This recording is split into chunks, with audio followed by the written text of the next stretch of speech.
बिस्मिल्लाहिर्रहमानिर्रहीम। आप देख रहे हो हमारे यूट्यूब चैनल मैकेनिकल लाइफ। ये अभी हम आए फैसलाबादी के पास। ये अक्टूबर में फैसलाबादी इंजीनियरिंग वर्क है। ये आप चेक कर सकते हो। अभी ये 7 kV का जनरेटर था, उसका हेड ख़राब था तो थोड़ा सा मिसिंग करा था वाल स्टार्टिंग में। तो इसका ये वाल थोड़ा सा बेटर हुआ था। इसका भी हम दोबारा इसी वाल को रिपेयरिंग करेंगे, यानी इसको ग्लैंड करेंगे। तो इसको भी हम चेक करते हैं, जो है इसको तैयार करें तो फिर इसको आपको हम मुकम्मल वीडियो बताते हैं। ये भी वाल को ड्रेस कर रहे हैं।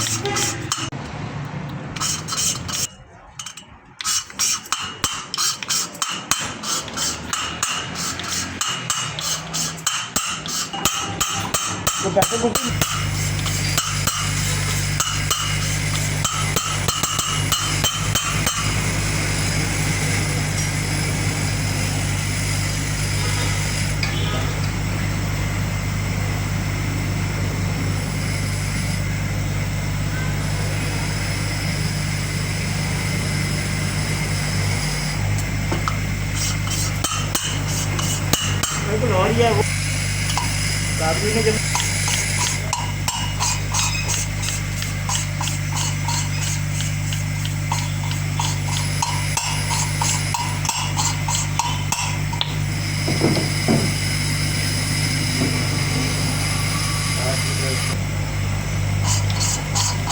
एक वाल तैयार हो गया, अभी दूसरे इसको जो है ना थोड़ा सा ग्लैंडिंग कर रहे हैं।